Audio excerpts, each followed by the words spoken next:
Here are three questions that I got on Twitter last week in the DMs from people that I thought would be applicable to a lot of people. I thought a lot of different people would have these questions, so wanted to take the time to answer them. So if this type of video is helpful, please like the video. Be sure to subscribe for more and then leave a comment if there's anything I can go into more detail on. And then be sure to follow me on Twitter as well at Ganim because that's exactly where I pulled these questions from. So first question was from someone at HarryL7427. And his question would be in reference to my recent tweet about bundles, where I mentioned that I found a really solid bundle, about a 30% margin, that didn't come up on a UPC scanning search result, but did come up via manual sourcing. So his question was, do you mean multi-packs or are they something else? Would you be able to give me an example if it is something else? So when I say bundle, I'm typically referring to either a multi-pack where it's just multiple units of the same SKU, or I'm referring to a bundle where it's two different SKUs bundled together under the same ASIN.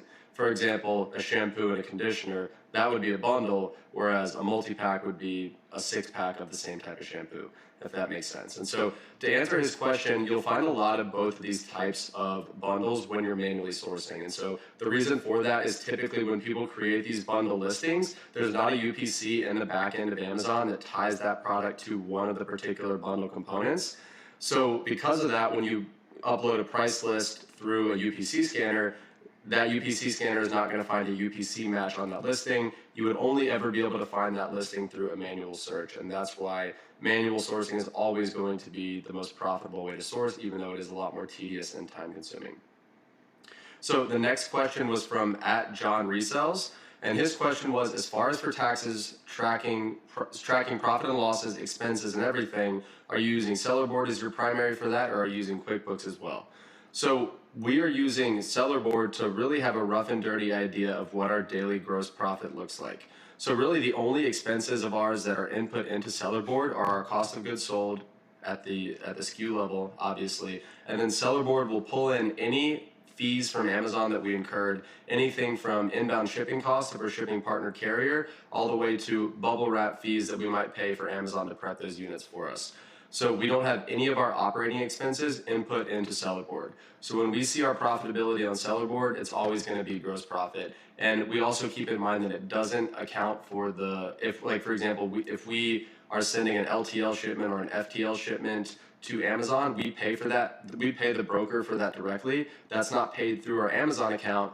Therefore, it's not going to be factored into Sellerboard. So we know that any prep costs that we pay our 3PL and any freight costs that we pay directly to our broker are not going to be accounted for in Sellerboard. So we just keep that in mind.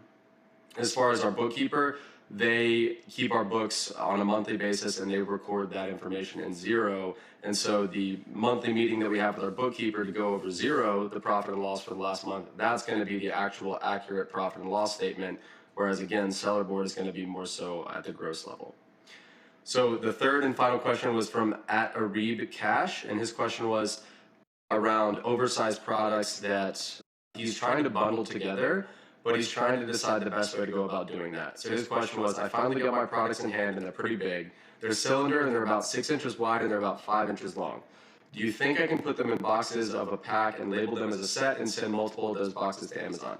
So my response to him is that yes, that would actually be the correct way to prep those products. So if you've got, let's just say you're sending in a multi-pack and it's 3 units of the same SKU and they're big, right? They're not really, they're too big to the point where you can't polybag them effectively. Really the best way to bundle them is going to be to put them in a box together. And so using that same example, you would take those 3 oversized units, you would put them in the same box. You would put your FN SKU, like your barcode label on the box. You would put your box label on the box and you would put your shipping label on the box as well. And then you would also want to label that box, or you don't necessarily have to, but it would definitely help to label that box something like this is a set or do not separate or both of those stickers. So that would be how you go about effectively bundling 3 larger products together. So I hope those, I hope those questions were helpful, those answers. And if you have any questions like that, be sure to hit me up on Twitter @GanimCorey. And thank you so much for watching.